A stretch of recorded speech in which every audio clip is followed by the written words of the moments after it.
Assalamualaikum warahmatullahi wabarakatuh. Salam sejahtera bagi kita semua. Om Swastiastu. Kali ini kita akan membicarakan mengenai satu babakan sejarah Indonesia yang kemudian menjadi tonggak sangat penting sekali bagi perjuangan kemerdekaan Indonesia. Bab ini bisa kita sebut juga sebagai pergerakan nasional. Nah, oleh karena itu, untuk melihat pergerakan nasional dan Sumpah Pemuda, kita harus melihat satu kebijakan penting yang pernah dibuat oleh pemerintahan kolonial Hindia Belanda. Maka video kali ini kita akan membicarakan mengenai politik etis atau politik untuk membayar satu hutang kehormatan, karena selama ini Belanda sudah banyak sekali mengeruk keuntungan dari tanah jajahannya yang bernama Hindia Belanda atau Indonesia. Dari bab ini kalau kita perhatikan nanti akan ada semacam perubahan perjuangan yang pernah dilakukan oleh bangsa Indonesia. Ada satu kebijakan yang kemudian ini akan membedakan perjuangan sebelum dan setelahnya. Kalau sebelum politik etis, misalkan dari abad ke-18 sampai abad ke-19, kita bisa lihat pola-pola perjuangan dari bangsa Indonesia itu masih bersifat lokal. Kemudian masih menggunakan senjata atau peperangan, dan kemudian sifatnya lagi yang seperti yang saya sebut tadi, yaitu lokal, masih belum mencakup secara nasional. Itu yang menyebabkan perjuangan-perjuangan yang pernah terjadi sebelum masa pergerakan nasional itu sulit sekali untuk menang melawan Belanda, karena secara persenjataan kemudian secara siasat Indonesia atau bangsa Indonesia selalu kalah oleh Belanda.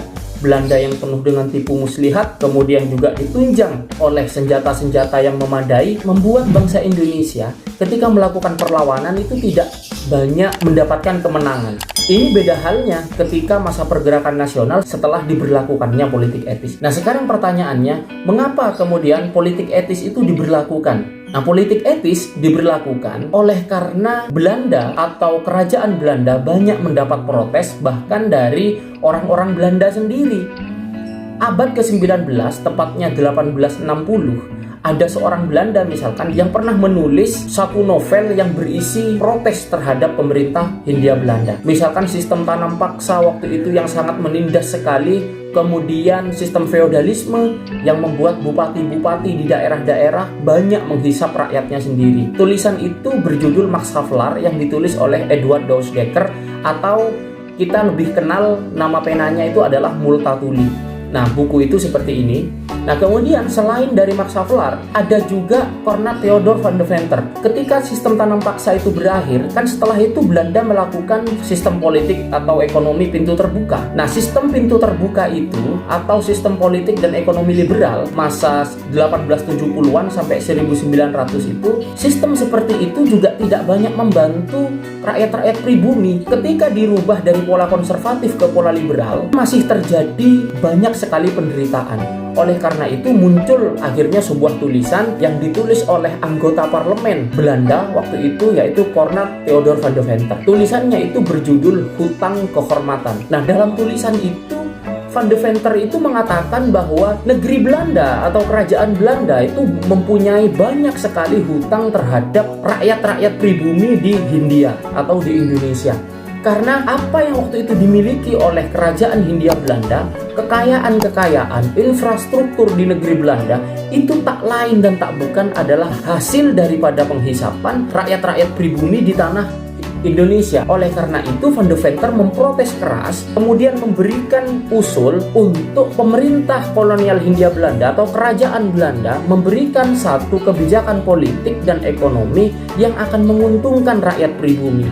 Karena menurut Van Deventer sudah seharusnya negeri Belanda membayar hutangnya yang selama ini sudah diambil dari rakyat Indonesia. Maka dari itu Ratu Wilhelmina kemudian ketika dilantik dan kemudian berpidato di depan parlemen Belanda, dia memberikan satu pidato yang kemudian menjadi penanda awal munculnya satu kebijakan yang disebut sebagai politik etis. Politik etis ini mempunyai 3 tiang pancang utama. Yang pertama adalah edukasi, kemudian irigasi, dan emigrasi. Untuk irigasi, Belanda kemudian membangun saluran-saluran air yang lebih merata dari besar sampai kecil, kemudian bendungan-bendungan juga untuk menampung air hujan yang kemudian akan digunakan untuk pengairan-pengairan di sawah. Kemudian untuk emigrasi, ini banyak sekali tenaga kerja dari berbagai daerah yang diangkut, diberikan rumah atau permukiman di daerah-daerah perkebunan yang strategis. Nah, untuk edukasi atau pendidikan,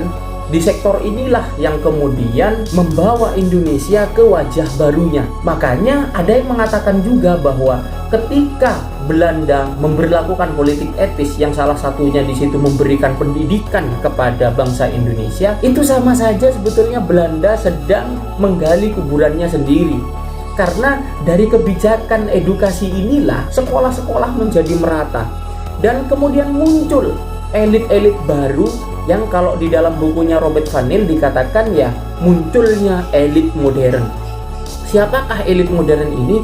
Elit modern itu adalah anak-anak generasi muda yang dia adalah anak-anak priayi atau anak bangsawan yang diizinkan untuk bersekolah di sekolah-sekolah modern yang didirikan oleh Belanda semenjak politik etis itu. Maka muncullah kemudian generasi-generasi seperti Ki Hajar Dewantoro, kemudian Cipto Mangunkusumo, Tan Malaka, Soekarno, Hatta, Syahrir, dan banyak lagi tokoh-tokoh nasional kita. Dari mana mereka muncul? Ya dari pendidikan yang diberikan oleh Belanda itu. Mereka kemudian mulai mengenal ide-ide modern, ide-ide barat. Karena apa? Karena mereka sudah bisa membaca buku-buku, mengakses buku-buku dari barat. Bahasa pengantar di sekolahnya pun adalah bahasa Belanda, sehingga buku-buku asing itu menjadi lahapan saja bagi elit-elit modern ini, generasi-generasi modern ini. Sekolah-sekolahnya misalkan seperti ELS, kemudian HIS, HBS gitu ya, THS, Setovia. Nah, ini sekolah-sekolah yang kemudian menjadi basis dari pergerakan-pergerakan kaum muda kita. Nah, kemudian dari kondisi seperti ini juga akhirnya membawa satu zaman kemajuan bagi ide-ide di Indonesia, ide-ide modern di Indonesia. Perjuangan juga kemudian menemukan bentuk barunya. Kalau yang sebelumnya melalui senjata, ini sudah melalui ide. Salah satu juga bukti dari kemajuan yang dihasilkan dari situasi politik etis seperti ini adalah buah-buah pikiran dari Kartini. Surat-surat Kartini yang dikirim ke negeri Belanda kepada seorang istri anggota parlemen Belanda, Abendanon. Jadi Mr. Abendanon itu adalah salah satu tokoh juga yang mendukung politik etis, dan kemudian istrinya itu kenal dengan Kartini. Kartini kemudian menulis surat-suratnya yang berisi tentang masalah pendidikan kaum perempuan. Di mana waktu itu kalau membicarakan masalah pendidikan kaum perempuan, terutama sekali di tanah Indonesia, di tanah Hindia itu tabu sekali. Perempuan itu sekolah hanya cukup bisa baca, setelah itu nggak usah. Oleh karena itu Kartini surat-suratnya banyak memuat masalah kegelisahan soal masalah pendidikan perempuan ini. Surat-surat itu kemudian dikumpulkan dan diterbitkan oleh Mr. Abendanon dengan judul Dorduisternis tot licht, artinya habis gelap terbitlah terang. Nah, ini kemudian menjadi buku yang banyak sekali digemari di Belanda dan di Hindia atau di Indonesia, yang kemudian juga menjadi penanda awal nanti munculnya pendidikan bagi kaum perempuan. Nah, ini kemajuan-kemajuan yang ditimbulkan dari politik etis yang salah satunya kebijakannya adalah memberikan pendidikan bagi kaum muda pribumi Indonesia. Oleh karena itu, kita harus sadar bahwa pendidikan itu bukan sekedar gaya-gayaan gitu ya. Pendidikan itu kalau kita tahu betul, itu bahkan bisa kita gunakan untuk membangun satu peradaban, bukan hanya memburu kekayaan gitu ya. Nah, sekarang kebanyakan kita itu salah gitu ya. Menjadikan pendidikan hanya untuk sebagai batu loncatan, kita cari pekerjaan, kemudian kita mencari kekayaan. Itu sebetulnya bukan begitu. Nah, itu sebetulnya inti daripada pendidikan. Kita lebih menjadi manusia yang seutuhnya. Kita mengerti bahwa kita adalah manusia dan kita tidak boleh ditindas oleh penjajahan. Yang selanjutnya, selain masalah kemajuan seperti sekolah-sekolah tadi, kemudian masalah irigasi, dan masalah emigrasi atau transmigrasi, pada masa politik etis ini juga muncul pers-pers atau surat kabar yang banyak memuat ide-ide dan gagasan-gagasan kaum muda. Pers ini juga menjadi satu penanda bahwa kemajuan sedang terjadi di tanah Hindia atau di tanah Indonesia ini. Sebut saja surat kabar itu seperti Pewarta Priayi, kemudian Retno Dumila, Medan Priayi, Sinar Jawa, kemudian Cahaya Timur. Surat kabar ini memuat ide-ide dan gagasan-gagasan yang mulai diketahui oleh kaum muda kita. Nah, dari surat kabar inilah muncul protes-protes, kemudian muncul ide-ide gagasan tentang keindonesiaan. Ada satu cerita misalkan yang menyangkut masalah surat kabar ini. Ketika 1913, 3 serangkai dari Indische Partai waktu itu, Suwardi Suryaningrat yang kemudian kita kenal dengan Ki Hajar Dewantoro, kemudian Cipto Mangunkusumo, dan kemudian Edward Dousdekker yang kemudian kita kenal dengan Dr. Setiabudi. Nah, 3 serangkai ini mendirikan satu surat kabar yang diberi nama The Express. Pada 1913 waktu itu, Belanda ingin mengadakan perayaan hari ulang tahun kemerdekaan yang ke-100 tahun. Biayanya waktu itu, lucunya, biaya untuk mengadakan ulang tahun itu salah satunya mau diambil dari urunan atau patungan dari orang-orang pribumi atau rakyat Indonesia. Anda bisa bayangkan betapa tidak masuk akalnya. Belanda ingin mengadakan satu perayaan kemerdekaan dengan biayanya, patungannya dengan orang-orang yang sedang mereka jajah. Lah, padahal orang Belanda ingin merayakan kemerdekaan. Nah, ini kan menjadi tidak masuk akal. Masa orang yang dijajah dipaksa untuk melakukan perayaan kemerdekaan dari negara yang sedang menjajah mereka? Kan ini tidak masuk akal gitu loh.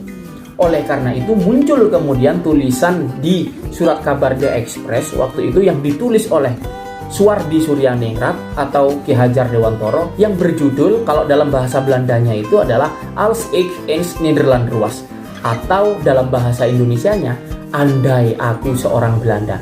Di dalam tulisan itulah kemudian Suwardi Suryaningrat menelanjangi Belanda, betapa Belanda tidak sopan, tidak beradab, atau tidak punya akhlak gitu ya. Mau melakukan perayaan kemerdekaan dengan meminta sumbangsi dari rakyat yang sedang mereka jajah. Dari tulisan inilah Belanda akhirnya malu. Maka dari itu dampaknya kemudian terhadap Suwardi bisa kita tebak gitu ya. Akhirnya keesokannya Wardi itu akhirnya ditangkap dan kemudian dengan 3 serangkai itu diasingkan ke negeri Belanda. Sebenarnya tulisannya bukan hanya Andai Aku Seorang Belanda. Pada masa itu tulisannya itu sejak Wardi ditangkap atau Ki Hajar Dewantoro ditangkap dan dipenjara, itu 2 sahabatnya Cipto kemudian juga Dousdekker itu juga menulis sebuah tulisan di surat kabar itu yang akhirnya membuat mereka tiga-tiganya akhirnya ditangkap dan kemudian dibuang ke negeri Belanda. Nah, inilah masa awal pergerakan nasional kita yang ditandai dengan adanya politik etis. Baik, itu saja materi kita video kali ini. Kita ketemu lagi di video selanjutnya. Akhir kata, Assalamualaikum warahmatullahi wabarakatuh. Terima kasih.